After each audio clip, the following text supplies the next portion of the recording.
the front seats in the house. We got one coming for you. Coming back live to you 2023. We're bringing you nothing but the best. 9 on the Grind TV. From the front seat. Oh, we can't fight the feeling. Yo, we got today the man, the myth, the legend, music producer, bass player, stomp foot, funk extraordinaire. We got Jerry Wyzard is with us. So you know how we do in California. It's early, but get the funk up. New York, where you at? Jersey, you heard? Delaware, Pennsylvania, St. George, Long Island, Staten Island. Come on. 2023. Ohio. What's up, Lucy? What's up, Patty? What's up, Brenda? Woo! Feeling good today. What's up, my baby boo? Overachiever, you know I love you. Woo! Where was we at? Oh, yeah. North and South Carolina. Virginia. Georgia. Florida. New Orleans. Oklahoma. West Virginia. Minneapolis. Up in Detroit. Nevada, Utah, North and South Dakota, Puerto Rico, where you at? Jerry Say's in the house and we hide from the front seat. My producer, Mr. Markley, back there behind the glass, keeping it funky, keeping it fast. We can't fight the feeling in Hawaii, Tokyo, I'm Young Yo, Japan, Germany, China, Ukraine, we love you, Haiti, Africa, Dubai, we got you, Egypt, over there in Ireland, thank you, Elizabeth, DJ Coccolino in Italy, I love you, woo, Carmen in Australia, I love you, Wendy, I love you, we love all that funk around the world, Baltimore, DMV, Washington, D.C., Chocolate City, Funky Philadelphia, Brooks, I got you. Y'all tune in on the chat line. Keep it active. Jerry Say's with us. Everybody clap your hands like this. Come on. Come on. Oh, oh, oh. I hear you. I hear you. Where you at? Woo! Good God, I'm hyped today. First show of 2023. God is good, y'all. Bump from the front seat. 9 on the Grind TV.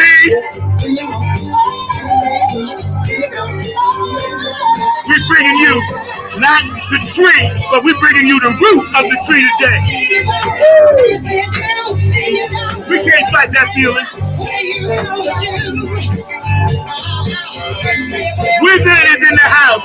He flew in on his magic carpet today to hang with us from his planet.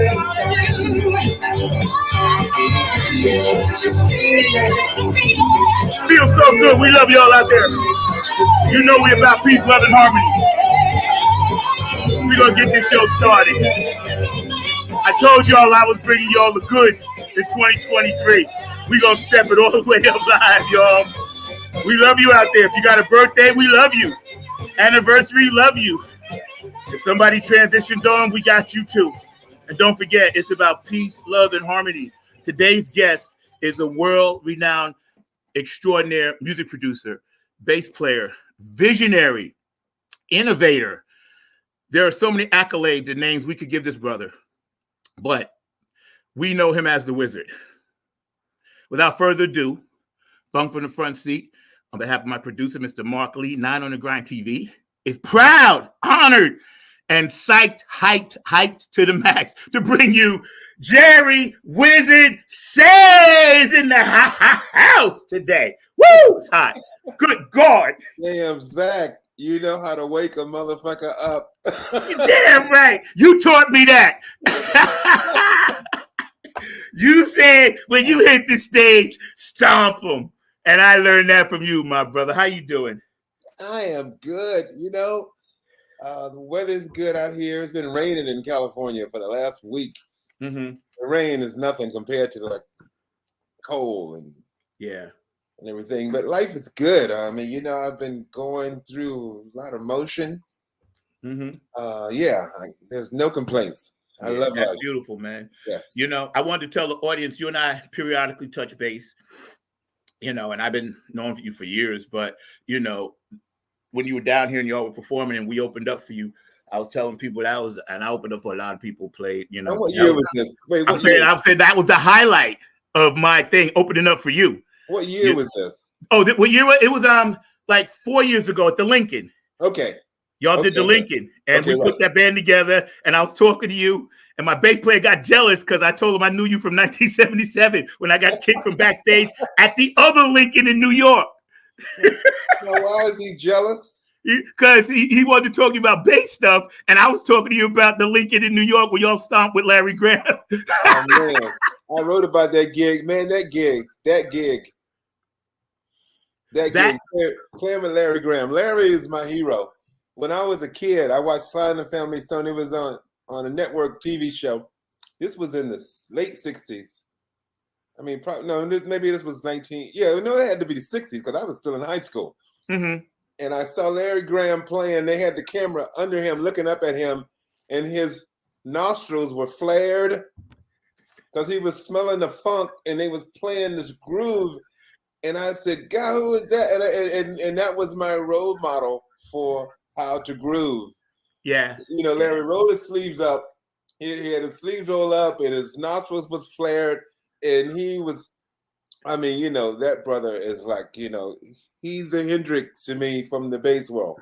Yeah, yeah. Funny you say that because I wore my Hendrix shirt for you today. Oh yeah, Jimmy. Yeah. So let's go back to the beginning. The question that a lot of people want to know, including myself, right? Yeah. Wyzard. What's that about, and where'd that come from? Whoa, that came from I'm from Miami. You know, I grew up in Miami. It's called the Magic City. Right. And when I first met Joyce, Glenn, and Mo, I just left high school. I was 17 years old, and we met in a very unorthodox way. But right around through the first 3 years of being together, we all started developing nicknames. And Glenn would always say, do some of that magic shit. And Doc was the first one to start calling me Wyzard. And, you know, just from riffing and making sounds. And plus, you know, I would always claim to be from the Magic City. So, yeah. That's deep because for all the years that I've known you, I never knew. And I told you when we talked, right? I was embarrassed. I was like, you know what? I only know him by Wyzard. I didn't even know your first name was Jerry. So that's a nickname, just like we got Mo. Yeah. And Wyzard. Joyce, her name changed all the time. But it always came back to Joyce. But everybody else's name stuck, you know? Yeah. Because I know they were calling the Baby G for a rap. Wasn't they calling Baby something? Yeah. Like Baby Jean, Shout, Sing. Yeah. She has some killer Electric Peanut. Yeah. You know, you've done so many projects recently. We're going to get into that. And again, we're hanging out graciously with, you know, Wyzard today, Mr. Jerry Say from Cali. He was nice enough to get up early for us. I really appreciate you. So you guys stay active on the chat line and go back and watch this show. It's going to be all over the place at least 3 or 4 times today. But when you first were developing, you were one of the core foundations of that sound. Right. Yeah. And tell me a little bit about yourself and BB about how you guys developed that pocket, that groove that they laid on top of. Well, Zach, it goes way back, dude. I mean, like, I'm writing a book right now, and the editor had me go all the way back to my birth. Right. So I actually went back. I actually Googled the birth year before I came into the world to see what was going on the planet before I came. And then I went through. But my life has always been about the groove. My mother and my father are musicians. I'm from a large family. Everybody plays an instrument. The first time I was able to walk, I remember walking down the hall. I would strum the guitar with my finger and gliss over the piano keys, and I would thump the bass. You know, that was just all I knew. These instruments were laying around, and you know, and that was, I thought every kid had that opportunity. Right. Now that I grew up, I say, no, that was a special household, dude. Yeah. So my older brother Frank was an amazing guitar player in Miami. And whenever he played, it was always groove first. My father, whenever he played, it was always groove. My mother, she was, gospel music. Mahalia Jackson, Rosetta Tharpe, but it Oh was God, yeah. always about the feel and that thing that the music make you do. So that was my gauge about how to play. First of all, they had to make me feel a certain way. And like I played, man, MF went through so many drummers before we got to BB. By the time we got to BB, I think we were around 12 or 13 drummers deep. Wow. Yeah. That's So I had to adapt to each one of these brothers that came into the band. We came to each other, but it was always something that was required. I put the work in to get that foundation because that was the foundation, that's the floor, the bass and the drums. And it was all about giving Joyce and Glenn and Mo and Michael or whoever was in the band something to work on. So yeah, that was all I wanted to do was make sure that that floor was there and it was solid. Yeah. So yeah, groove is the key to life. Yeah. When I heard you perform, and I heard how loud you were, and I had worked my way to the front. When I was 17, I was standing in front of people. I didn't really give a shit because I was like, oh, I'm going to see these motherfuckers. Because the word MF was freaking me out as a kid. I was like, are they allowed to say that? You know what I'm saying? I was like, I guess they are. But we wanted to call ourselves the motherfuckers. I could, yeah. But Joyce said, we're going to have a hard time trying to get our airplay with that name. Right. Because let me tell you, y'all were motherfuckers. You guys were so intensely, cleanly loud. I had never heard that before. And I was standing in the corner by you, looking, you popped your G string. And bruh, you played the whole set with the G string hanging off. I was like, this guy is a wizard. Never forget that, bruh. Well, Zach, as far as volume, in 1976, Mother's Finest played a Who tour. Mm-hmm. And it was with the original band with Pete Townsend, Keith Moon, Johnny Whistle, and Roger Daltrey. You talking about Mother's Finest was a quiet band compared to the volume. When I saw the Who, the first show they played, for the first note they hit, it was so loud, but it was so pure and it was so regal.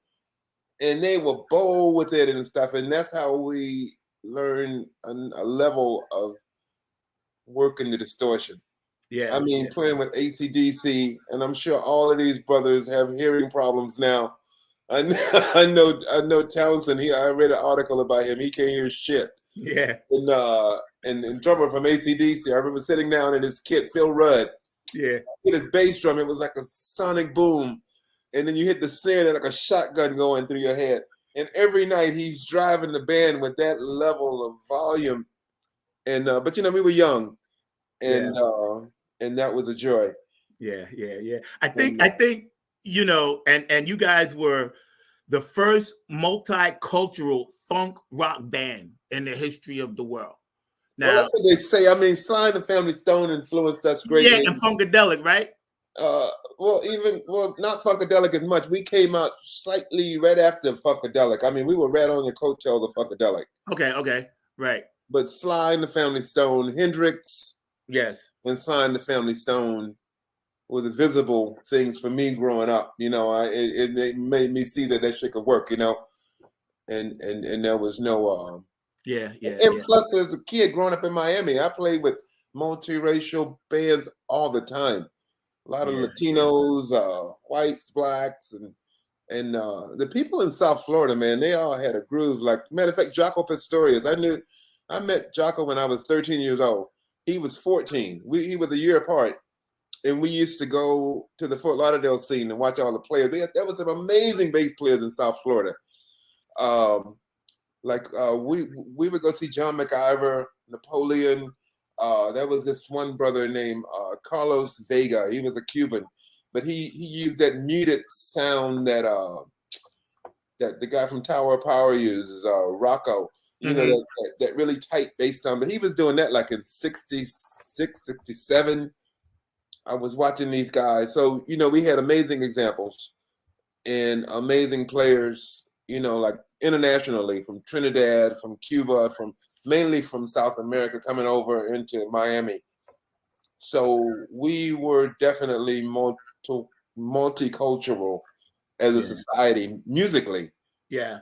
The music didn't have any problem with the racism and with coming together and being equal. But then when you got out into society, that was a whole other thing, of course. Yeah, yeah. The music role was always, if you got a groove and you can play, then let's do it. Yeah. You guys, obviously, I'm influenced by you, of course. Hi, Mian. Hi, Brenda. Thank y'all for tuning in. Stay active, yo. We got the Wizard right here. Let me tell you. So, you know what I'm saying? Don't get no better than this to start off. But yeah, that picking up from that Woodstock, passed the torch from Hendrix to Slide to you guys to the live festival, Peace, Love, and Harmony thing, sustained the music business, and gave my age level something to look up to. Like, you were my hero. Bootsy was my hero. Slide, you guys were our black heroes. And this is nothing against other races. We didn't have any. You had to have them. You got to have someone that looks like you. Yes. Jimmy was it for me. When I saw Hendrix, I said, yeah, this was coming around the Chitlin circuit. Yes. And you got this brother that was like extraterrestrial and transsexual and he's galactic. He's writing about like the star constellations and shit. And I'm saying, okay, I see. I mean, he just raised the ceiling completely. And then he set his shit on fire. Right, and then he burned his shit up. Yeah. Oh no, my boy, right? Man, I talked to Peter Townsend about that when we were on the Who tour. We talked to Peter Townsend about when Hendrix came to town, when he first came to England, and he was saying that, like, he said he wasn't tight with Clapton and Beck or even Jimmy Page as much until Jimi Hendrix came to town. And then all of a sudden, the guitar players all had this summit. They say, "What are we gonna do about this motherfucker?" Right. And then you talking about, we were talking about volume earlier. They say Jimmy was the loudest motherfucker. And like the thing about Hendrix is like I got this digital box set that I bought. It's the Hendrix box set. It has all of his presets. Mm-hmm. Like for his sounds, and it shows you the setting that he had. He was so unorthodox. He would use full bass and minimal treble, and he would like, the mid-range was like always in a place where you would never think. But then when you hear the sound, you say, damn, that's how you got that sound like on Access Bold's Love, or that's how you got that sound like on Crosstown Traffic.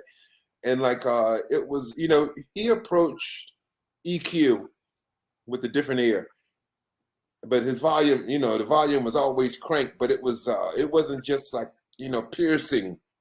It was something that got your body, that vibrated you from your ankles and shit. Yeah. I know. I went to the Smithsonian this past summer, my first time there, to go see the Black History musical part. You're in there. I saw you. My boots. Those are my boots. I saw you, bro. The first thing you said when I came, I was like, where's that? You know what Norwood Fisher told me? He said, Wizard, the reason why they got your boots in there is because you've been kicking ass for so many years. Dude, you got ass prints all around the world, bro. I know, because I got one right here from years ago. So mine is still there. Trust me when I tell you. Yeah, man, when I saw that, first of all, it was nice to go up there. Yes. And, see that. I had never seen it, Mothership, this and that. And I saw you in there. And I said to myself, this brother here is one of the greatest ever. You're on my Mount Rushmore, man, and I'm grateful to have you as my big brother, my friend, mentor, and all of that, man. Bass player extraordinaire Jerry Say Wizard is with us today on Funk from the Front Seat, not on the Grind TV. We're going to get into some of your new music, but I do want to hear about you. Had a Prince story for me before we get into your book. I want to hear about that Prince story. Yeah, like when in the 80s, I played with Stevie Nicks. I did her Wild Heart tour. And for that record, Stevie co-wrote a song with Prince. Her single was called Stand Back, and it was a song she co-wrote with Prince. And Prince would come and hang out with her, And when I first saw Prince, it was really peculiar the way I met him at the supermarket. And I thought he was a Prince imposter until he smiled. And I said, damn, that's fucking Prince. And then he dashed off and jumped into a limousine and was gone. But we were touring around, and he would always look at me with a side eye. But when we played the show in Minneapolis, he walked up to me, and he said, "Dude, I just realized that you're in Mother's Finest." And he said, "MF is one of my favorite bands." He said, "When I was in high school, I used to have you in my playlist and shit when I was doing my homework and shit." And I said, "Get out of here, dude." And we talked, and it was basically him talking, and he was telling me about Purple Rain. Purple Rain had just finished. He said, "I got a new movie coming out," and he said, "You're gonna love the music. You got to go see it." And you know, he was a huge MF fan. And then when he left, his bodyguard chick came over to me, and he said, "Man," he said, "I've never seen Prince talk so much." I just thought it was amazing that he was into MF.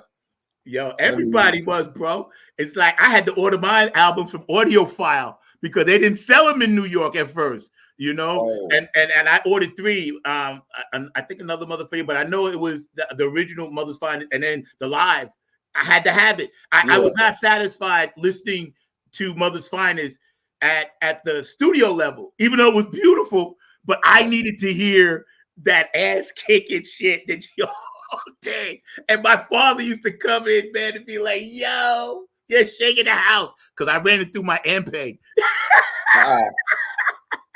Yo, you wrote one of Mother's Finest biggest hits, "Baby Love." Yeah. Tell me a little bit about that. That was about my girlfriend at the time, Connie Stepp.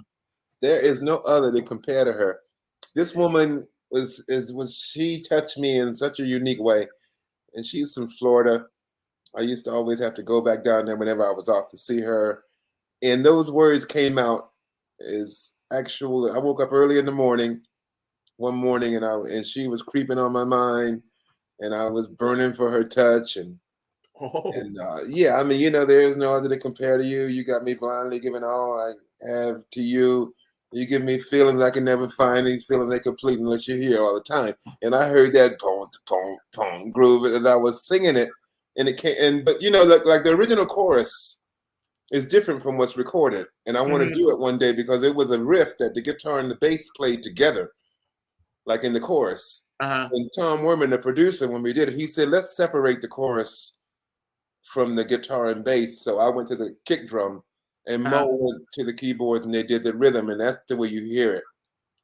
But the song is real, and it's about true love. You know, young. I was 24, 25, and this woman, I would have married her, but I was scared of marriage, and Yeah. I know. Like I said, man, you guys, the foundation, because of course it's about that foundation. You know, and as much as I love Mother's Finest, they don't roll like that without you in there, you know, and I mean, it's a blessing. It's like we wouldn't roll without Joyce. We can't roll without Mo. I mean, we rolled without Mo for a bit, but it was not the same. It wasn't right. But yeah, I know probably more about the band than anybody because I'm deep down into it. Yeah. And I'm on the floor for almost every idea. Yes. So I know how everything's conceived. I know the rhythms and how shit's assigned to make it all come together. And like, you know, it's a simple thing. You know, Mother's Finest wasn't you know, there were so many unique bands. I mean, music is just a wonderful thing. The chemistry and the philosophy and the identity, those things were definitely locked in with MF. And once you have that in a sound, you have your unique sound. I mean, you know, everyone has a voice. Like just this past year, I worked with Kev Mo. I did the whole summer with Kev Mo, and it was such an experience. I went to another level working with Kev. Kev he know his voice so well, and he trusts his voice. And it's just a unique thing. It's not fantastic, but it's fantastic that he knows it. And people love him for it. We played around the world. And Kev's got people coming up asking for this song and that song. And I mean, his catalog is so amazing. I couldn't learn enough music with him because every night I got to learn a new song because people want to hear this and people want to hear that. Kev's probably got 12, 15 albums out. Wow. But playing with Kev and also with Kev Mo, I played the quietest I played since I left Miami. Kev doesn't like loud music. He likes for the melodic structure of in the groove of the song to do the work. A lot of times they play an acoustic and stuff. And that was a revelation to me, to where I'm saying, I want to get back to that in my writing, to where, you strip it down to the bones. It's not about the volume. It's about the idea, and it's about the performance, the timbre of the voice. And so that's a wonderful thing. I think when you mentioned some of your newer projects, right? Yeah. We're going to get your banner up and get how people can contact you and follow you. Mr. Lee, are you back to working on that banner for me, please, sir? He popped out. All right, he's gone. My producer pops in and out sometime. But we're gonna have you posted on my Facebook page and everything else, so we can actually follow you, and and people can kind of know. But I think it was 2011. You were inducted. Mother's Finest, the group, was inducted into the Georgia Music Hall of Fame. Oh yeah, that was beautiful. Yes. Alongside of greats like James and Ray. I gotta tell you about that induction. Yeah, but go ahead. No. You tell me about the induction. That's why I brought it up. We good. Okay. Well, one of the coolest things is Samuel L. Jackson was backstage. Wow. He had to induct Leon Redbone into the cinematography section of the Georgia Music Hall of Fame. And Samuel L. Jackson saw us. He walked up and he said, "How come y'all ain't playing Give You All the Love no more?" And then I'm looking at him. I said, "How you know that song?" And he said, "Man," he said, "I used to watch y'all." He went to Morehouse. Right. Him and Spike Lee used to see us when they were going to Morehouse. They used to come to the Atlanta clubs, and they saw us play, like, even before we cut that first CBS record. Mm-hmm. But he was a fan, and I just thought that was amazing. That Sam was a fan. Yeah. But also that was inducted was Justin Bieber was there for a Vanguard Award, and what's her name? That beautiful black woman, Babyface produced. I know who you're talking about. Yeah, I know you're talking. I can't call her name, but I know you're talking about. Yeah, she was inducted, and the woman from a different world, the sister, the light skinned sister. Mm-hmm. Who man, I'm so bad with names, but like me too. Yeah, but it was star-studded backstage, and Alex Cooley, who was a promoter in the Southeast, he was responsible for every concert. He actually the last Hendrix concert in the Southeast was done by Alex Cooley, and Alex Cooley would bring in the Beatles, or he brought in the Stones, or just everybody came through Alex Cooley.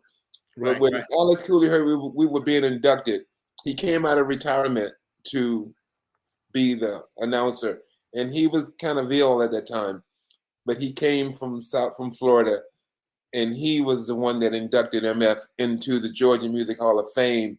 And like you said, that's like Little Richard, that's like Ray Charles, that's like James Brown, Ray Price, the Allman Brothers. I mean, the list is staggering. Yeah. And it's I was very grateful. Yeah. Being there alongside these legendary MFs, Yeah. And you're one yourself, so rightfully so. And today we're hanging out with Jerry Say, known as the Wyzard, the anchor, the bottom beat, and all that good stuff for the funk rock group Mother's Finest that we all grew up listening to. And my producer, Mr. Mark Lee, back there. Right now, we're going to take a quick 5 seconds. Jerry, hang out with us. We want to shout out P-Funk Radio, and I'll do a couple of shout outs. On the other side, we're going to come back and we're going to talk about your book. We're going to talk about the videos we get ready to show and what you got popping for the future. Yo, told you, 2023. Y'all hang out for us. In the first P-Funk show we did together. Who's that? Oh, yeah, and the first. That's okay, and that too. We'll do that. We'll start with that first. Mr. Mark Lee, we ready back there, bro? Let's do that, bro. Hey, this is Keith Jackson with P-Funk Radio, inviting you to check out my brother Zach Robinson with Funk from the Front Seat. Saturdays, 12 noon on the East Coast and 9 a.m. on the West Coast. It all happens on 9 on the Grind TV and also on YouTube. Great guests, great conversation each and every Saturday. That's Funk from the Front Seat with Zach Robinson on 9 on the Grind TV and YouTube. Check him out. Brother. Thank you, Keith, for always pumping the music and supporting the show. And of course, HJ Entertainment, K&N Jams, P-Funk Radio. We love you guys. Oak City Music Collective down here. We love you guys. George the Funk Vinci, your artwork, Curtis Wilcox, Aquarius Rising Art. We love you guys. And also the Funk Chronicles Hall of Fame. We love you. And you guys keep spreading that funk out there. Keep supporting it. Keep supporting brothers like this brother. He is a pillar of the funk rock community. We stand on his shoulders. There'd be no nappy head funk army if it wasn't for brothers like him and Boots. I'm telling you right now, because we wouldn't have had the music to hear. So y'all gave us the roadmap, and we just gonna try to hold you up as best we can and do our part, man. And I tell you what, I don't like to put people on the spot, but yo, we gotta do a show with you. I always put it on the air so I can go back and say, I got you. we got to do a show together. We're going to do some stuff. We're hanging out. And you got a book. First we're going to talk about the first P-Funk show. Go ahead, bro. Oh, yeah. This was in 70. It had to be 76. Late 76. We were signed to the same management. P-Funk and MF were the only bands of color, Lieber and Krebs. Lieber and Krebs had like Aerosmith and AC/DC, and they had Black Sabbath and Ted Nugent and like a rock, Blue Oyster Cult. And the only acts of color were P-Funk and Mother's Finest. Wow. And MF was touring the world, touring America, like with all of these rock acts. And then on the itinerary, the next gig, it said Parliament Funkadelic, P-Funk. And I said, damn. I said, okay, cool. And we played in North Carolina A&T. It was like complete black school. And like we had just the night before we played with Aerosmith in Detroit, and it was like all white faces. And then when we played at Carolina A&T, it was all smiling black faces. And like we kind of went into that gig thinking that we were gonna have to turn down and change up and shit. But when we played the first song, I mean, they loved it. It was like I said, okay. But I was really excited about meeting P-Funk. And like when we got there for soundcheck, they had finished and gone. But just before we went on, they showed up. And like, I figured they were there to check us out, because I would have done the same thing. And George Clinton walked in wearing a North Beach leather outfit that was to die for.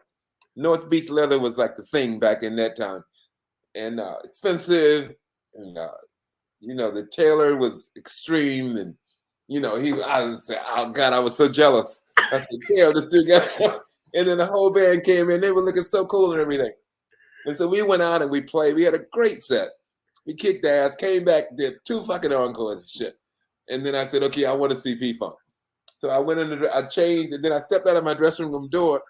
And then coming down the hall was George. He was wearing a pair of orange chicken feet, plastic chicken feet, and he had on a thong. And he put a sheet over his head. A hole was cut in the sheet for his head to stick through. And he was underneath with a thong, and on the front of the thong was a picture of the Roadrunner. Right. And that band was like, that was like Eddie Hazel was still in the band, and wow. And the bass singer, Ray Davis. Right, Ray Davis was there. Boogie was there. Jerome on drums. And I'm not even sure who was on keyboard. Maybe Gary and Bernie. No, this was before Bernie. Wow. So this was before Bernie. Wow. This was straight out of P-Funk. I mean, this is straight out of Funkadelic. This was straight out of Super Stupid. Okay. I mean, way back there. Yeah. They went on stage, and I was impressed with the Who. When I saw what P-Funk would do to an audience, George went on stage with that song, Call My Baby Pussy, Pussy, and everybody in the place was in jaw drop mode. And this groove was so hard, And then they went into an even harder groove, and Joyce would pull up his sheet, and he would show you his ass with his song, and he would turn around and show you the Road Runner. I mean, it was like an extraterrestrial circus. Yes. Those guys, that band, there was nothing. They got civil from that point on, because that was the point when they were just in shock mode. All they wanted to do was shock funk you, just like they have shock rock. They were shock funk, and they were definitely an element. They changed the world. But I've been seeing George Clinton at least every 2 or 3 years. We run into each other, and we never forget that first connection we had. They always respected MF, and of course we always respected P-Funk. But we did many tours. We did the Flashlight tour. We did the Mothership tour. We did the Chocolate City tour. And Bernie Worrell, God, that's my boy. I remember him when he first joined the band, and the guitar player Mike Hampton. Mike's my guy, yeah. Oh man, you can't touch that brother. He plays guitar like John Coltrane. He hears the guitar so uniquely. Yeah. But P-Funk, George Clinton, his super strength is surrounding himself with the baddest motherfuckers on the planet. Yeah. He's kind of like a Miles Davis, like these guys coming through his band, and they like on a level that up to the very top of the food chain. Yeah, we just played with Mike at the Bethesda at the Funketeers Ball. I was fortunate. I was literally on the stage singing Knee Deep, and he's playing behind me with Tony Cameron and the Funk All Stars. And then I didn't leave the stage when he did Maggot Brain. I literally sat there on the drum riser. I wasn't leaving. Me and Tony was looking at each other. We were like, we whispered to each other. We looked like, can you fucking believe we're here watching Mike Hampton play Maggot Brain? And we're right next to him. It was like, boom, Mike is my guy. I call him, text him all the time. Red Hot Mama, Scorpio. I love that brother. He's my guy, man. He's my guy. Yeah, so tell us a little bit about this book you got coming out. That not really to tip it, but just what inspired you at this point in your career to go ahead and start writing this amazing journey that you share. Well, I've been writing this book now. Actually writing for like 6 years. Yeah, I remember you told me. Yeah, I was and before that, I would write an excerpt, something just for my whatever, and I would put it aside. Like once I got my first laptop, and I would write, and I would just throw stuff aside. And then I got to the point where I said, I got all of these pieces and stuff, and I need to put this shit together. And also at the same time, I was working with a blues guy named Guitar Shorty. I actually produced two albums on Guitar Shorty, and I love that brother. He just passed away. Guitar Shorty. Jimi Hendrix used to go AWOL to see Guitar Shorty play. Wow. And Shorty married Hendrix's cousin, so there was a connection with those guys. But Hendrix's vibrato is Guitar Shorty. Really? Yeah. Wow. There's an album called We the People. That was the first album that I did with Guitar Shorty, and we actually won the Blues Contemporary Album of the Year in 2010, I think it was. But you can hear Shorty, and you hear the ghost of Jimmy in there. Shorty was probably about 7 or 8 years older than Jimmy would be right now. And it was a blessing to spend time with him. And we did 2 records, and it was the biggest time I've ever had. My producer, Mr. Mark Lee, is a blues personified. Like, I know he gonna go apeshit when he comes on to ask you your question, because I give him one. Now, Mark, you're gonna have to keep that shit short, all right? But he's already chomping at the bit, because David this guy, Guitar Shorty, he knows. Yeah. Mark knows. Yeah, right. Man. So you're writing this book, and you got all your things together. When should we expect this to pop in? This year for sure. I'm doing a soundtrack for the book. As I was doing this, every time I write, I was writing my story, there's been songs that I've written that I put on the shelf and I never released. And as I was writing this book, I felt like I was impregnated with these songs. I said, God, this just got to come out. And all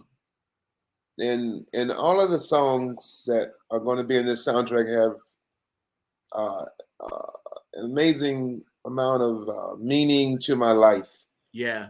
You know, I was writing these songs from a place of necessity and you know, that's how that was my life's blood to live, you know. And I was really glad, like when I first had the idea, I said, okay, Warren, I need to think about a soundtrack. And then I just went through the book and I was saying, okay, that one's got to be there. Love and Control, Protection, Surface, Slaughterhouse, all of these things got to be in there. And like, you know, and it's just like a soundtrack for a movie. Like when you would think about what would be accompanying a scene, there's certain parts of the writing to where it's so dramatic and that song comes right in there, you know. But you know, like when I first started writing the book, I was going to start at 17 when I came out of high school and I started my career. But the editor said, no, let's go back to the beginning. Right. And going back to the beginning was amazing. Like when I researched my birth year, it was the most UFO sightings in the history of this country. Yes. That was what year was that? What year was it? 1952. Okay. There was this one incident called the Washington, D.C. incident. Yes. Where there were UFOs hovering over the White House and the Capitol. Yes. And they sent the Air Force sent airplanes there to intercept them. And when the planes got there, the objects disappeared. And then when the Air Force left, they came back. And it freaked the fuck out of America. Yep. And then that was in July. And then in November, we had the first hydrogen bomb was created by America, and there was a test blasting of the hydrogen bomb in the Indian Ocean. It was the biggest boom a human had ever created. And then it was a presidential year, and Eisenhower was a 4-star general. America wanted more stability.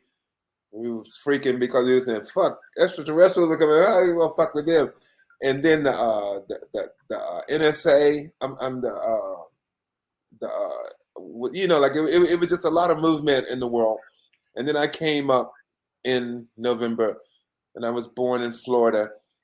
And then I had to get into the whole Indian makeup of this country because I was born in Opelika, Florida, which is Opatisawakalaka, which was a Seminole Indian village back when they owned everything, before the Spaniards came and took the land from them.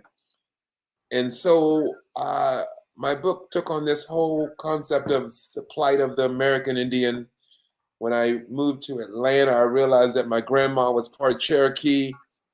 And then in the 80s, I worked with Ricky Medlock, who was Lakota Indian. And we played like in North and South Dakota and Wyoming. Ricky would take me to an Indian reservation, and it broke my heart into small little pieces when I saw how these people lived, and they owned this country, and it was all taken away. And but my writing took a sidebar to the events of the world. Like I went through Kennedy assassination and into the Martin Luther King assassination, into the second Kennedy assassination, so just the events growing up, what shaped my moral compass about how to survive in the world and understand how mankind is. We have a lot of work to do, and we need to go forward as far as being humans. And instead of making shit to blow each other up, we should make things to generate more peace and love. I mean, you know, we just can't seem to figure that out. Yeah, you know, and it's funny getting back to your book because I'm getting comments on both things. So when you see me looking, I'm getting comments here and there, right? But one of the comments is that, you know, the soundtrack to your book, and you know, that's going to be amazing. And one of my fans popped in, you know, my boo, and say, hey, that's so awesome. So she just wanted to say thank you for that, because not a lot of people are thinking in terms of that. But in terms of the UFO, I'm a hybrid myself. I'm an Anunnaki funk soldier. I was born in '58, the year they claimed rock and roll came through, and I've experienced so many things And being of that ilk, the space child like you, like myself, this is why we all bond. And I think since COVID, the word 2020 hindsight and all this other bullshit, right? Like our light workers now are coming together. You know, we're all coming together, and we're here to spread peace, love, and harmony and get to that next transitional level. And brother, let me tell you something. You're one of the leading lights that we follow. You, Bootsy, Patty, George, Carlin, you know, Mother's Finest, all the ones we stand on. It's you guys that we follow your light, and we appreciate. I mean, you know, like it was like Dick Gregory. I met Yes. Dick Gregory when I was very young, and that's when I turned vegetarian completely from talking to him, and definitely like all the love bands, the '60s. You know, coming up through the '60s, the kids were screaming about the Vietnam War. And all those songs that were written were about love and peace and coming together and seeing the real true value of human life instead of just going and killing somebody that you don't even know. Amen. How else could you do that? With your conscience was just too large to accept that. And so, yeah, you know, like all of those, and that's why that kind of compares to the necessity for me to write the soundtrack for my book, because I had the soundtrack in my life that was there. You know, those songs were being played as they were marching in the streets and trying to get things right. And yeah. I got to tell you, man, first of all, we're hanging out with Wyzard today, and I'm like a fanboy. I got to tell you. So right off the top, I'm psyched. But we're going to play a couple of vids that you sent for us. Mr. Markley, you ready back there, sir? We're going to run some stuff, man. You just hang out with us, and I want my audience to enjoy. And let me tell you, this brother right here, Mount Rushmore. I know you're humble, but yo, I'm gonna give you your flowers. I graciously accept. You know, man, when it comes to there's so many. I know so many vicious bass players, and I don't even claim to. You know, one of my favorites is Michelle and the Giucello. You know her? Oh God, yes. Wait, Zach, I got to tell you this story. Yeah, go ahead. Okay, Joyce Kennedy had to do Women in Rock at Berkeley University. And Michelle was there, and Joyce was there, and Layla Hathaway, and a bunch of amazing sisters. But they had to play Truth to Set You Free. And Joyce told me that Michelle had a hard time playing the bass line. And right. I said she had a hard time playing my shit because I studied her. And she is like, she's a guru. Yeah, she is. Those bass lines that she come up with, I mean, God, and the voice, the phrasing, the concept of the writing. And yes, the consciousness, yes. If I wasn't your girlfriend, I was your girlfriend last night. When I heard that, I first thought that was P-Funk and Skeet playing bass on that. That's right. I was like, what? And then I saw her live. He's holding the bass and playing the keyboards. I said to myself, this too, Brutus? Well, you know, I also saw her with David Dyson. You know who David is? Yeah. David Dyson was playing bass with her. David Dyson is like a galactic player. Yeah. He's from another galaxy. Yeah. And like Michelle, for some reason, she wanted to have a bass player there so that she could be free to sing in front. But she had a bass with her. And David was playing, and I mean, he was killing this shit. And I said, damn, ain't no way anybody can play this shit any better. And then she would pick up the bass and play a song. And I said, damn. Yeah, she played much less, but it was way more effective. Yeah. She's from your galaxy. She's from your planet. She's from there. You know, that's her touch and her understanding. Yeah. And you know, see all of this great music that we have today. And Mark, we're going to get to the video, so just hang out. But all the great music we have today, it comes from you guys, and I'm so, I guess the word is honored and proud that I get to be a part of it and play it. But at the same time, I taught at the School of Rock for a while, and I told you the story on the phone. They wasn't going to fire me because I was one of the best teachers there, but I was teaching them about you, Jameis Jameson, Boogie, Skeet, Stanley Clark. You know, I was teaching them about the Cat and Zeppelin to play bass and foot keyboard. If you want to get the truth, you got to go there. Yeah. And my manager and owner would get pissed at me. And because, I ain't teaching the standard stuff. I would show them videos half my lesson. I said, look, go home and study this. Come back and then play that. You know what I mean? Because I wanted to perpetuate what you guys started. Believe me, we're not going to let that die off. You in good hands. My band, Tony Kim and the Funk All-Stars, Shirley Clinton, we got your back. Like I told Bootsy, we got your 6. It's not going anywhere because we got you. We got you, bro. We're going to pop up this video, Mr. Mark Lee, and then I'll get you on. Don't worry. Don't chew off the doorknob. Just hang out. I love you, Christy.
Damn. Dude, bro.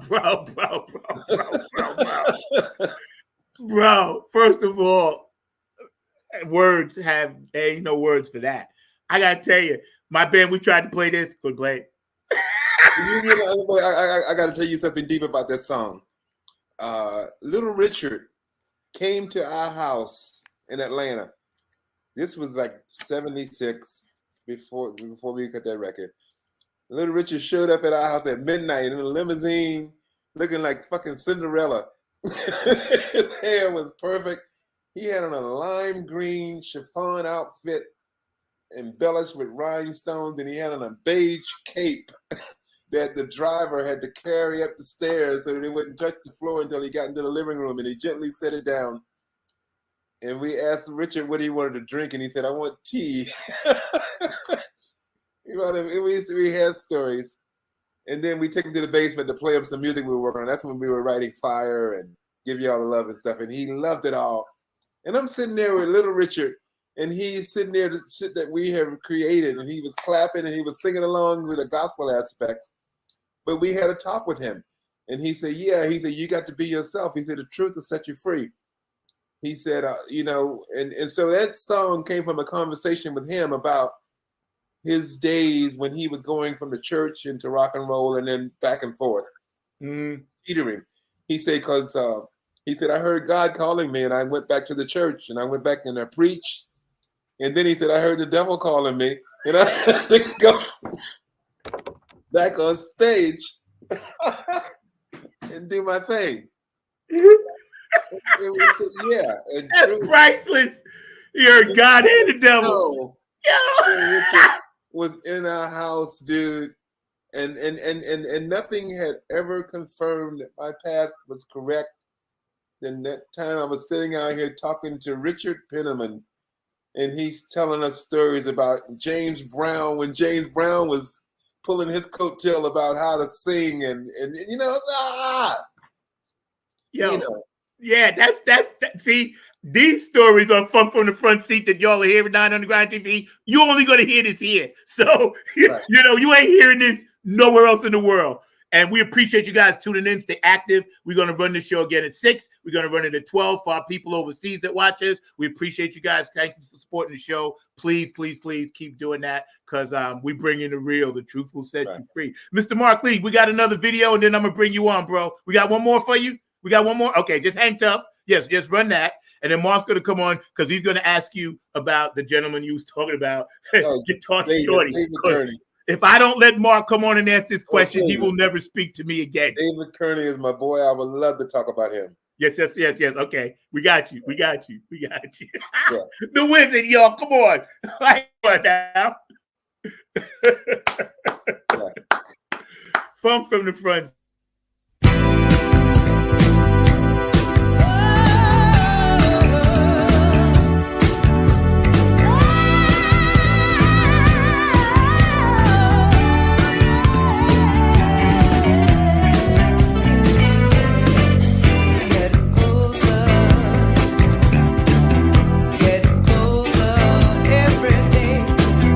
Lord knows I tried.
Bruh. That was some electric Nigerian. No words, man. No words. I'm speechless, man. You know what was so cool about that track is that's my brother playing on that track. Yeah, we were going to get into him because I was gonna mention that. I'm gonna bring Mark Lee on, but while Mark is coming on and muting his stuff, so other stuff behind him. But check this out. I know we was talking about your brother. A lot of people don't know he played drums. Your brother Harold played drums. That's one of the instruments he played. Yeah. Well, okay, one of the right. But I know you told me he played on "What You Won't Do for Love." Yes, one of my favorite tracks ever. That's my brother Harold, the eternal groove of life. You know what was that broke my heart is when I heard that Freddie White passed away, the drummer from Earth, Wind and Fire. Yes, we were going to acknowledge him at the end. Yes. Okay, well, you know, like the connection that he has in his bloodline when he played with Verdine and Maurice, the genetics of the groove cannot be broken. I feel that same thing when I play with my brother Harold, and I have 4 other brothers that are guitar players, bass players, keyboards, and stuff.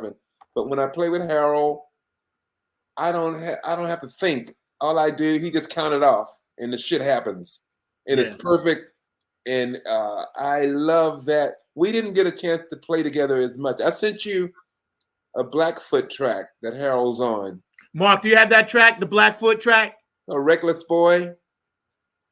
Okay, yeah, we're gonna run that. Yes. Okay, yeah. You get to hear Harold on another side. Okay, let's run that. Yeah, when you're ready, we'll run that. Yeah. But my brother Harold, man, he is so talented. He's my youngest brother. Kills the bass, but on drums. Every time he would send me a track, you know, he did a lot of Casey and the Sunshine Band recordings. He's from South Florida, but when he played when he told me about the Bobby Caldwell project, when I left Fort Lauderdale in 1971, Bobby Caldwell was playing with a band called Kathmandu, and he was a guitar player. Yes. And he was an acidic guitar. He played like Frank Zappa, Hendrix, and Terry Kath kind of combined. Bobby's hair was all the way down to his waist, so you never saw his face because he would just lean over and his hair was down. And he would just play this wicked electric guitar shit. So when Harold told me, he said, I just cut a record with Bobby Caldwell. I was looking for something shock, electric.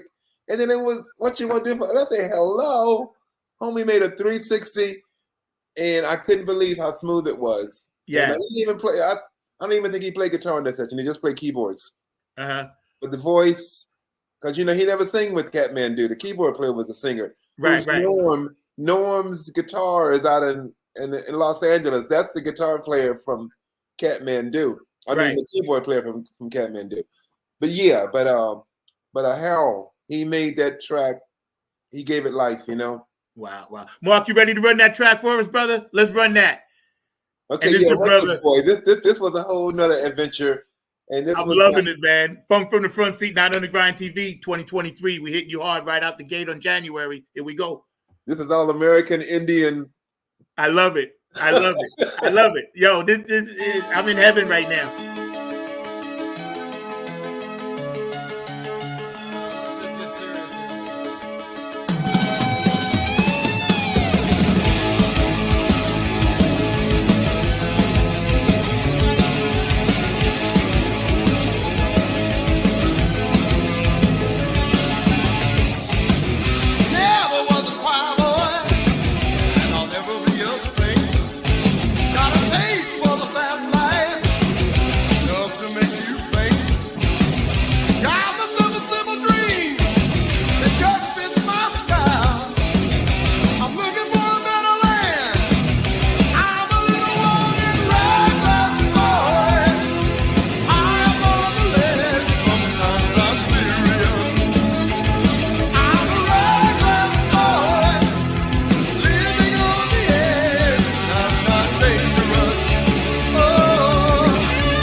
Let me tell you something, man. I'm sitting here. I'm about to lose my mind.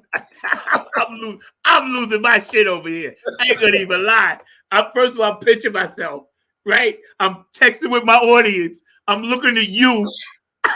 Right. Oh, and my boo gave me this beautiful present this morning, so I'm good. Mr. Mark Lee, my producer extraordinaire, works very hard back there. I got to bring you on. It's our first show of 2023. So thank you, brother. You've been my producer now for going on a little over 2 years. And for my audience out there, I want to thank you guys sincerely for supporting this show. We never thought it would go this long. Now we into almost our third year in May. Mr. Mark Lee, come on, pop on, man, and talk to this brother here. All right. All I got to say is you were dropping so much blues knowledge, and I was sitting there going like, "Oh, Zach got to get me on here because you're talking about Guitar Shorty, you talking about Kev Mo, you talking about all these legends of the blues." And I'm sitting there going like, Zach could tell you just like he loves the funk, I love the blues, but I love all kinds of music. So Zach knew that I was going to be coming on. As soon as you dropped all them names, I was going like, this man's probably played with Buddy Guy and BB King and all those other folks as well. But I got mad respect for Kev Mo and for Guitar Shorty and a number of those other names that you dropped, even Bobby Caldwell and a number of others. So you were dropping some serious knowledge, and I know that we've had the pleasure of having some of those artists play at the Hayti Heritage Center, which is actually where I'm working at right now, as well as the Bull Durham Blues Festival, which until recently, because of the whole pandemic and everything, has been out of pocket, but we're hoping it'll come back in 2023 or very soon, because it used to be a big time event outside and all in those lines. But definitely just glad to be here among such a true legend of music. And I just got to say music in general and all in that space. So one of the questions I've got to ask you, Wyzard, because it's something that I brought up several times on the show as just in general, is if you could talk a little bit about the lineage and the importance of blues music, both to funk as well as to jazz and just music in general. So I'd love to hear your thoughts around the importance of the blues lineage. It's a huge link in the chain. You know, it started like American music started, you know, like from slavery in the fields when they were at the end of the day, when you just needed some relief from getting your ass kicked and having to just work. You ain't getting paid and shit. The only joy that you got was to be able to play a groove and to clap and to something. And it started with that. And somebody got an instrument and started playing, and, you know, Lead Belly and all of that stuff that was back in the 30s when somebody found a microphone and they started recording. It started with just this unintelligible, you know, these lyrics, you know, Ebonics is what they used to say it was, because when the Africans came over here, they took their language away and they made you start speaking a different language. And then you couldn't really get a grip on it because you couldn't read about how it was properly done. So you made up your own meaning. And then those were the song lyrics of these first songs that we were hearing. And then it turned into gospel music because, like, you know, that was always a thing. Like, you know, you needed to talk to God. People needed to talk to God. And that was like the whole Christian thing. And then Wade in the Water, which turned into a slave map. He was telling you how to get to the Mason-Dixon line. I mean, it was so amazing. And I mean, people of color, so resourceful. I mean, you could beat them down, always find a way to stand up. Always find a way to go forward. I applaud, and not because I'm black, but just because of the species. I mean, the shit that these people went through. When I went to the Smithsonian African American Museum, not just the music, but when you go down to the bottom floor at the beginning of the slave trade, and you take those steps all the way up to 2016, and you see the progress. And it was the way with music. First, it was started with like just a rhythm, so people could just move their bodies and stuff. And then it got into talking to God with gospel. And then it got a little devilish and turned into the blues, relationships and stuff. And then that got a little bit more intelligent. Like when Lead Belly was singing, you know, he was more intelligent with his lyrics, and his storytelling came into play. And then that turned into, you know, the John Lee Hooker. It was my favorite, John Lee Hooker. I've seen him live so many times. There's nothing like John Lee Hooker. And Zach, Michelle in the Giocello has got to be a descendant of John Lee Hooker. Yes. She has the same spirit when she performs about time stands still. Yes. And you are so in the moment. Yes. But anyway, that was the whole blues frontier. And then that turned into you know what was really amazing to me is how early jazz, like the Kind of Blue album by Miles Davis was cut in 1959. I thought that was like in the late 60s, but that was like in the 50s. And all of a sudden these brothers came all the way from no intelligence and blues and kind of rhythm and blues, and then jazz was created. But even before that, it was like Hot Joplin and what was that type of music like that? Ragtime. And that was like classical music, like the chordals they were using, the chord selection they were using and stuff. And so yeah, blues led into jazz, and jazz led into rock, because rhythm and blues and jazz was pretty much side by side. And then rock came into being. And then from rock, you got and then funk came from hard rhythm and blues. And yeah, it all just moves forward. But blues is the foundation. Yeah. No doubt about that. Hey, Zach, just really quickly, do you think that we can ever get a Chitlin circuit back again, Wyzard? Because I know that was something that was very important to our success and things of that nature, was that whole notion of a Chitlin circuit where small clubs and small venues would be the places that our music got going. And that was even in the funk realm and in the blues realm. But I was just wondering, do you think that we can ever get that Chitlin circuit back in the 21st century? Well, the Chitlin circuit... The Chitlin circuit was developed out of necessity. It was a place for Black performers to perform without having to deal with Jim Crow and getting lynched and shit, That was the place you could go and play, like up the Eastern Seaboard and in the Midwest. And everybody, like Chuck Berry, Ray Charles, Hendrix, Little Richard, everybody did the Chitlin circuit because those were the only gigs Black performers could perform. And so it was a necessity. I don't know if it'll ever come back. The necessity's got to be there for, and hopefully humans aren't going to go backwards as far as the way we are, where we treat each other, where that's even going to be necessity. But I think the sense of pride that was taken from playing in the Chitlin circuit, because these brothers were pissed because you had these white clubs that were like amazing, but they weren't allowed in there. So they just made their amazing music in the juke joint that was down the street, and come to find out that everybody wanted to come there because that was where the action was. It was the most spirited music being created. Yep.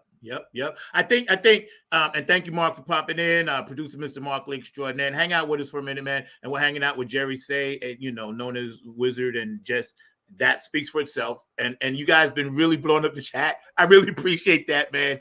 Because, see, the legacy of this brother, he's on Mount Rushmore. This is why I was very humbled and grateful to have him on my show and call him my big brother. And I know him, and I opened up for this brother. So right there, that speaks volumes. And when we look at music today, myself, Kevin, Dr. Brooke and all our circle, our full circle at my band, we're always talking about spiritual food, feeding people with the music. And today's artists, like there was a banner for a funk fest and it had no funk artists on it. I got nothing against them, the artists that were on there, the Mary J. Bliges of the world, Bobby Brown's, but they were calling it a funk fest. Funk has now been hijacked, the word. Definitely. And it kind of pisses me off. Yeah, It pisses me. It does. I'm gonna be honest with you. I'm a lover of all music. I listen to everything, classical, everything. But promoters have taken this and twisted it. So we have to give people spiritual food in this funk. Where do you see the future of funk music going? Well, my children, my son, Laven Kali, Laven is up for 3 Grammys this February. He worked on the Beyonce record. Okay. he co-produced one song and co-wrote it with her, and then he co-wrote 2 other songs, and they're all up for Grammys. And Laven's solo music. Laven was in the crib when Laven was 6 months old. He would watch me program music, and he would sit there like in the crib, you know, and just watch me. And he was always quiet because Laven ended up going into golf. Like when Laven was turned 9 years old, he loved Tiger Woods, and he started playing golf. And I used that, and I was a golf dad. Took my son all over. My son got a full golf scholarship. Wow. Into the university. Wow. He was that good. And then when he turned 18, he came to me one day and he said, "Dad, listen to this." And he played me some music. And I said, "Damn, that's bad." I said, "Who is that?" He said, "That's me." And I said, "Who's singing?" He said, "Me." I said, "Who's playing?" He said, "Me." I said, "You played everything?" He said, "Yeah." And then I said, Who wrote it?" He said, "I did." Laven plays, his first instrument was trumpet, plays drums, bass, guitar, keyboards, sings perfect pitch. His mom's also a vocalist, keyboard player, perfect pitch. Both, and my daughter is coming up behind him. She's 19. She's at Brown University.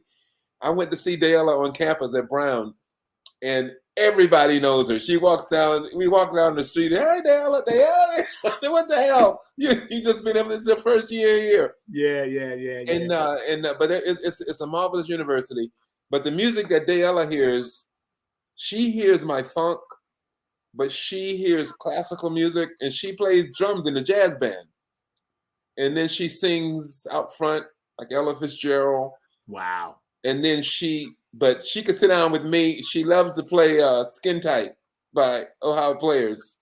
And she's playing the drums and I'm playing the bass. Right. And I play brick for her. We play Duzik. Yes. Duzik, yes.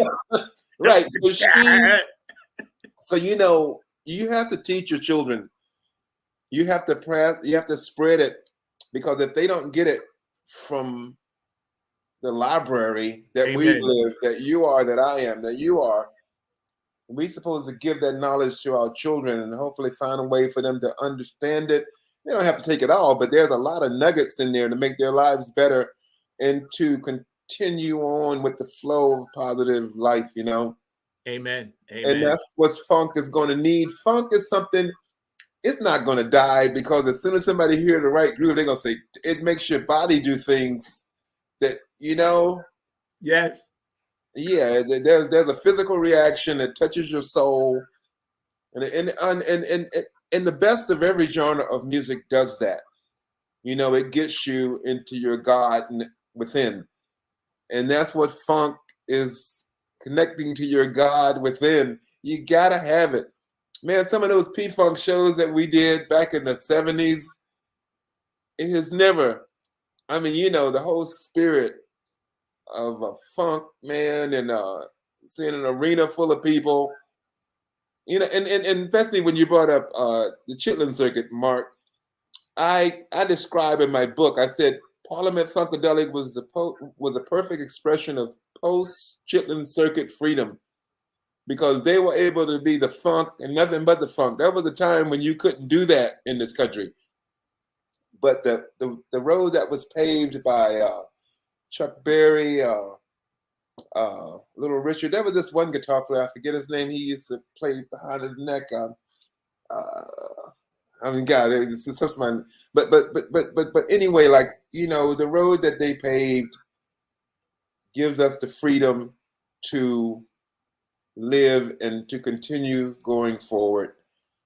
And that's what it's all about. It is. I know I got 2 daughters. Kayla, shout out. She's at App State, so I love you. She's a freshman. My other daughter's a freshman in high school.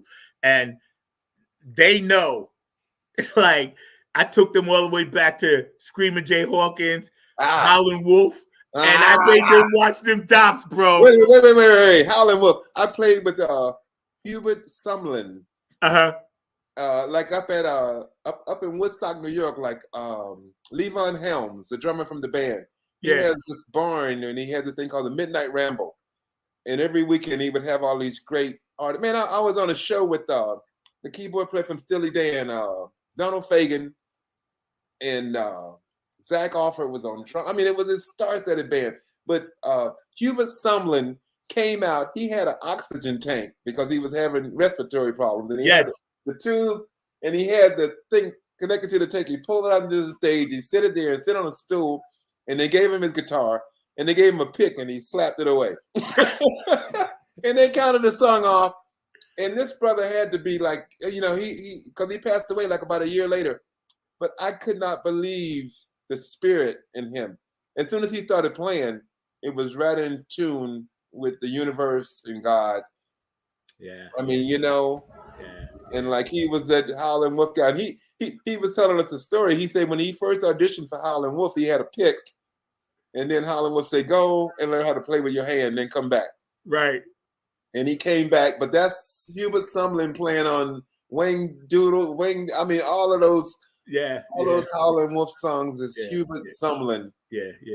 Mark, can we get a banner up while we still chatting? But you know what, Wizard, like when PBS is such an underrated part of our educational system, right? Because they show docs, PBS, PBS, and they when they showed the doc of Mahalia Jackson. Right. I was recorded on my VCR. I still got those tapes. Howlin' Wolf. I recorded every doc I could because I was like, you know, America, they're trying to teach stuff out of the kids.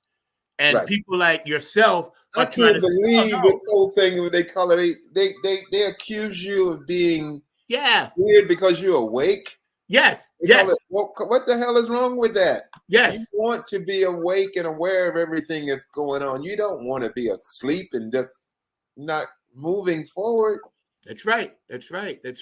You know, and the world now is a much better place with what you guys did, and we're continuing. Like you said, funk ain't never gonna die, but I keep pushing it hard because this is just who I am, you know, and I don't know no other way. And having guys like you in my life and your inspiration, you know, you inspire so many people just today being on this show, man. And this is going to be part one because we always do a 3-part series. So this is just part one. You'll come back when you have time. I know you get ready to go on tour and everything else. You got to wait until I finish this book and then I want to talk again. Yeah. We'll come back. But listen, every week we do a hero of the week. You know, it could be anybody, random, male, female, lady, black, white, whatever. But this week we honor you, Jerry Wizard Say. You're our Funk from the Front Seat hero of the week, and we appreciate everything you've ever done, everything you're about, your music, your family, the way you spread peace, love, and harmony, your vibe, everything about you, bro, is golden, and it's golden. And we got about 3 minutes left. We always give our guests the last word. We're going to give you the full screen. Mr. Markley, you have anything else for this brother before we jet up? Hold on 1 second. I was trying to get the banner up. No, you're good. You're good. You're working it. It's good. Don't worry. You're working it.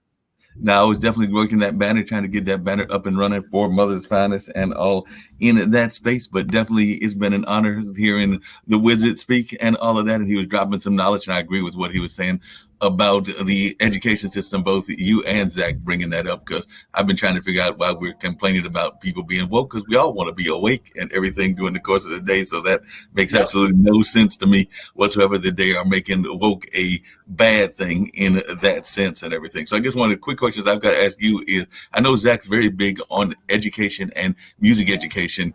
Do you think that we're doing enough in our space around music education, and what can we do to make it better? And we got one more song till we go run, so don't go nowhere. You know, that's a loaded question, Mark. We have to do the best we can. Be creative, like what you guys are doing right now. You can reach people, you know, groups of people, and make sure you give them vital information. I mean, you know, things that'll pull them in, because, you know, times change, and I love to go with the times. I know it always leads, because like with me writing my book, I see what I've done in my 6 decades on this planet, and it's always constant movement, and that's the way it's going to be from now on. So we have to be creative about how we make sure that the young people know not to be bamboozled and to listen to that thing inside of them, and to have patience, creating something beautiful that can last for a lifetime, and not just jump on something in the passing buck. And don't be afraid of being unique and different. You don't have to be like the next guy, you know. Just learn how to perfect you. And confidence and courage and all of that kind of stuff is what needs to be instilled, especially in Black kids, because we've been beat down for so long. You just want to have a fair shot being able to present this God-given talent that's within. Amen. Mark, we got one more video to run. We ain't going to go just yet. Wizard, you can hang out like 5 more minutes? You got 5 more minutes for us? Yeah, I'm cool. Okay, we're going to run, then we're going to let you go. I know it's Cali time. You were gracious enough to get up early, and believe me, bro, I got up early and went to sleep late, but it's all good. It's all good, man. You changed the world today. Once again. And so I thank you. Mark, run that video for us, man, and we're going to hang out, and then we're going to give Mr. Say the last word on the big screen, then we're going to crank up the car, get in the front seat, and get the funk out. Yo, bro, believe it or not, I started this in my car, a 5-minute thing during COVID. And then people hit me up. I called my producer, Kevin, in Philly. I said, Kev, I got an idea for a show. And he said, yeah, man, let's work it. And I told him the title. He said, yeah, man. He said, that's going to work. He said, you got something there. From the front seat. I'm glad I'm up here. Yo, right. Mark, go ahead and hit that, bro.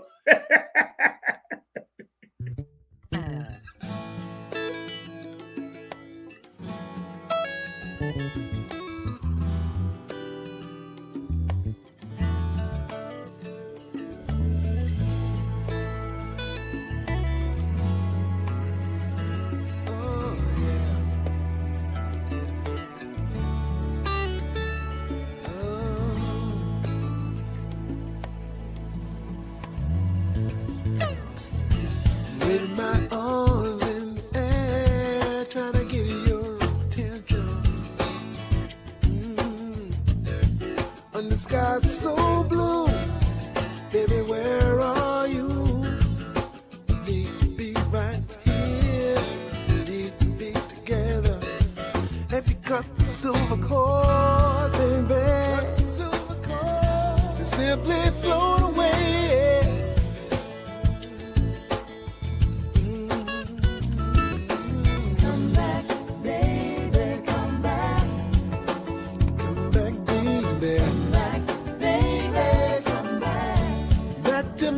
To my soul, come back, baby, come back. I need you right here with me, baby, baby, come back. Baby, my arms in the air, still trying to get your attention.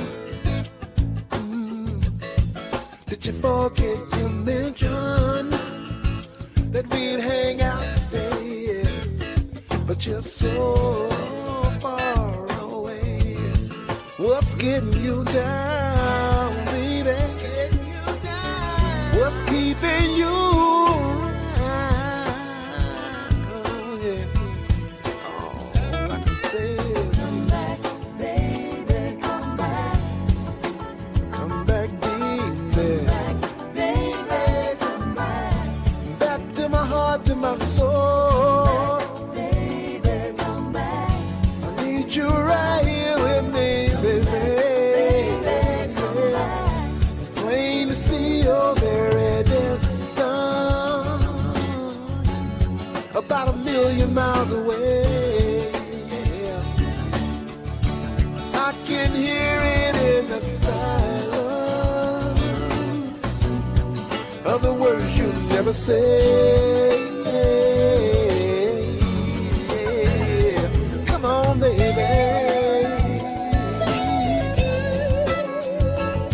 oh yeah. Come back to me, baby.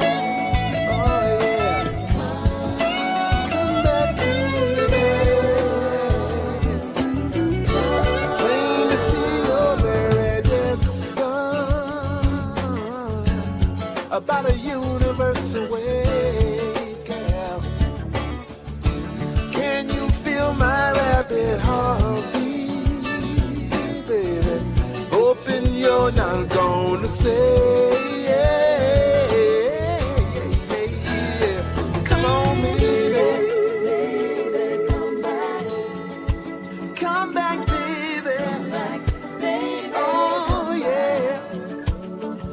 I don't know what I've done wrong, baby.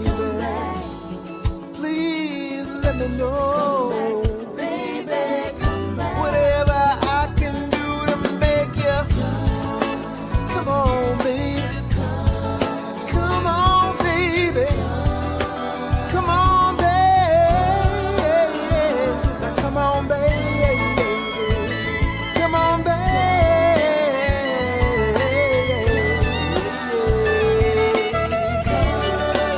Back to me.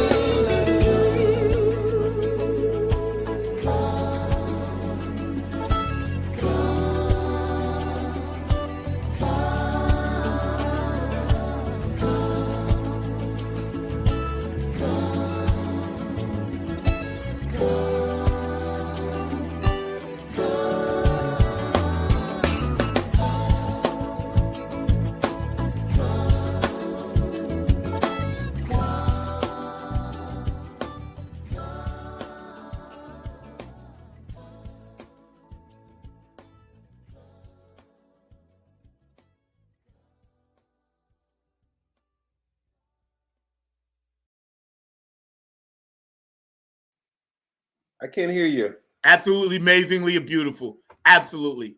Yeah, Absolutely. that's how me singing everything, and that song has meaning. That was relationship issues, and yeah, you know, music. I love writing a song when there's a meaning to it, and I've written, you know, like one thing about Mother's Finest I want to say is I was blessed to work with a male and a female singer. Joyce Kennedy is like the baddest bitch ever born. She sings, I mean, her voice is amazing. And then Glenn Murdoch, he's a character singer. He's like, you know, he's about society and cultural differences and everything. So it was so much fun growing up, being able to write a song and give it to Joyce and to give it to Glenn. And then as years went by, my son asked me one day, he said, "Dad, did you ever sing Leave in Mother's Finest?" And I said, no. Because I had two killer singers. And then I did that solo record the song you just heard. And then Laven heard a whole album of me singing so he could hear my voice. And he said, cool. He said, you need to do more of that. I said, okay. And, but yeah. Yeah. You know what, man? It's like magical and wizardry and your spirit from the universe and the tribe that you are part of, that I'm blessed to be a part of. It doesn't get any better than this. And I got to tell you, man, you're my hero forever and ever and ever, man. Because you're right here from my heart, my brother. Let me tell you, it's just after I'll call you in a couple of weeks and we'll chat about some other stuff. Wait a minute, what's that on their hat? Huh? That hat, the logo on your hat. Oh, this is from Afterglow 9416. And it's actually a tribute to Boogie Munson. It's Benevolent Funk, which is Donna Sneed, and Donna, Donna Boogie's widow, and Otis Hawk down in Atlanta, Georgia. They market Boogie's products, and it's a foundation to help keep funk alive. But the foundation is in the name of the late great Boogie Monsoon, one of Harlem Funkadelic's, bass players that laid down a lot of shit. So when I have them on the show, I always ask people to send me swag, right? And they sent me this hat. Yo, when Donna sent me a hat and 2 shirts, bro, I freaked the funk out. I was like, Boogie. The spirit. Because when I'm sitting here writing and this and that, I feel Prince. They come to me, Gary Scheider, Boogie Munson, and I always write my music from 12 o'clock to like 4 in the morning. That's my time. Gary Scheider. When I first met Gary, I think we were the same age. And we were kindred spirits. I mean, we were from the same tribe. Except I would never wear that fucking diaper on stage. I couldn't pull it off. But Gary Scheider, this was in the early 2000s. I went skiing in Nevada. And we went down to the casino and it said, tonight, P-Funk. It was at one of was performing. So I got inside and I made my way all the way to the front of the stage. And Gary was still alive. And they were killing. And I mean, they were killing. And Gary saw me And for some reason, that's when I realized George Clinton is fucking blind. He was looking at me, and Gary came and he said, "Say, George, that's Wyzard." And then George looked at me and he said, and he was like about 3 feet from me, and he couldn't figure out, he couldn't get my image. You know, he couldn't fucking see. Yeah. But like Gary was saying, that's Wyzard. And that was the last time I saw Gary Scheider. And they were amazing. P-Funk was like, the spirit of P-Funk. When they start playing, an aura surrounds the room. And, all the great bands have the same thing. Like when they perform, there's no competition with this. It's just their moment. You have to sit your ass down and deal with, you're in their world. And when they're finished, you have your turn. And I found that with AC/DC, with like P-Funk, with even the Commodores. Man, we did some amazing tours. Aerosmith. All of the bands that come from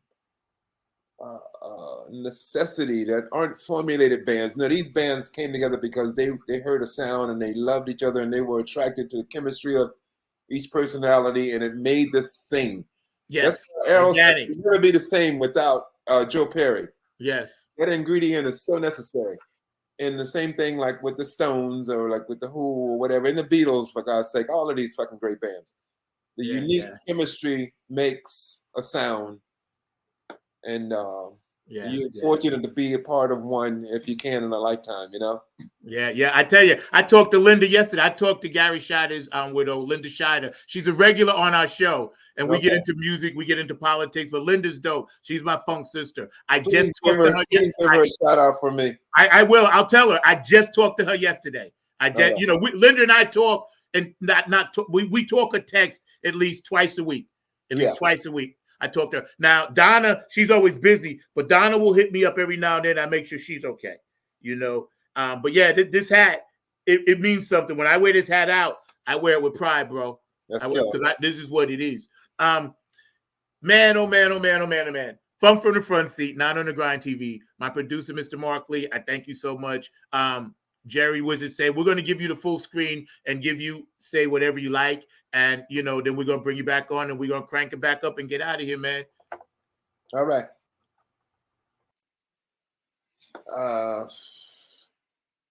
What would I have to say about it? Just make sure that 2023 is going forward.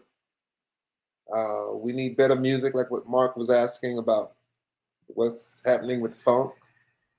The Chitlin circuit is not coming back, but it's going to be another circuit that's going to be connecting us to each other. I have a lot of music inside of me that I'm still creating. I'm being freed up after this pandemic, which was an amazing event in our lives.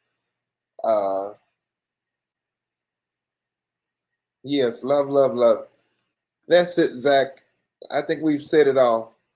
Bro, I think we said it all. I think we've done it all. We're going to crank up the car. We're going to get out of here on this one because I know this there who I love dearly. And when you mentioned it, that was the first thing I thought about. So,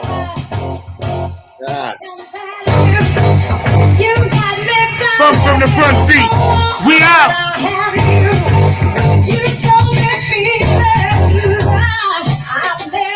The Wizard was with us today, y'all. Enough said.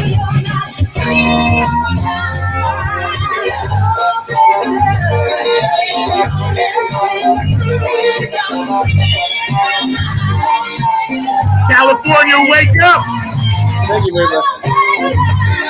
New York. Hawaii. Samoa. You and the hungry. Ohio, Britta, Mama Sandy, Beyond, Philadelphia, Brooks. Yeah, what up? Marie, clap your hands, come on, the world.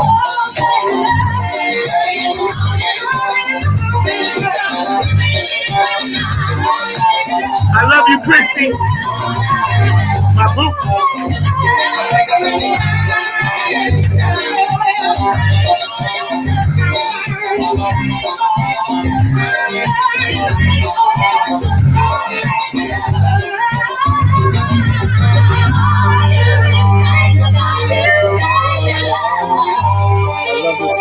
Wizard, y'all. Come on. Thank you very much.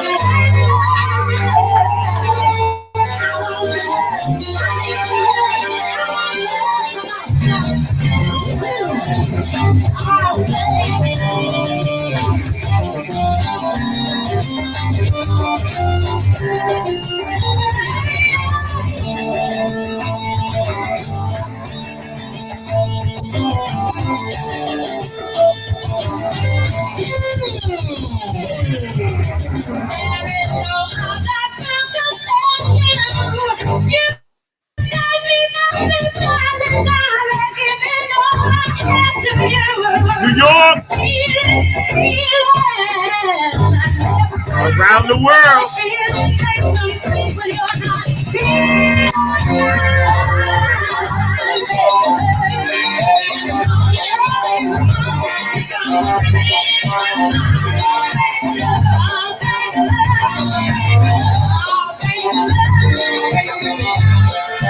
Come from the front seat.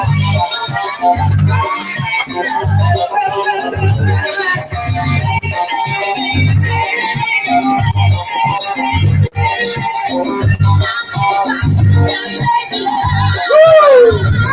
Hang on, y'all.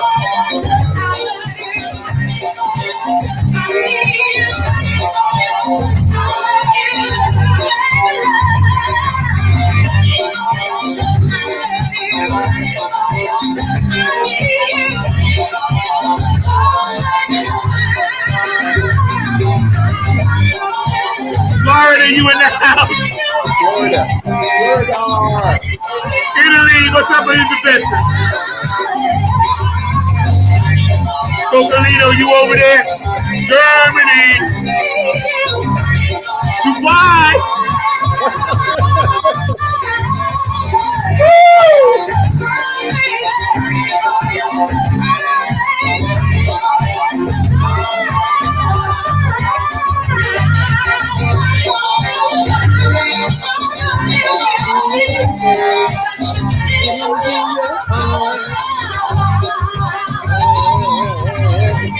Come from the front seat, 9 on the grind TV, every Saturday, 12 o'clock,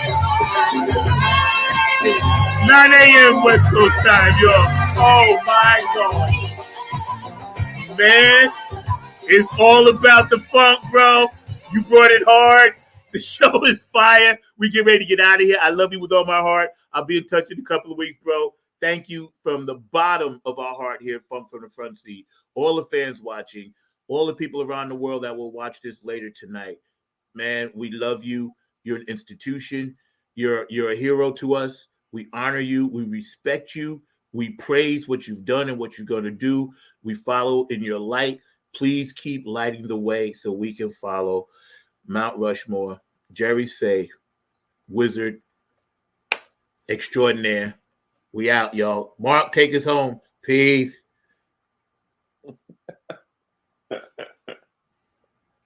Big love. Man, let me tell you, bro. Yes. Let me tell you. It's special. You got to put wizard.net up there. Okay, wizard.net. Hold on. Okay, hold it, Mark. We got to fix that. WYZ. And I'll tag it. WYZ at WYZARD.net. Got you. Mark, we'll fix that. You can keep this one also.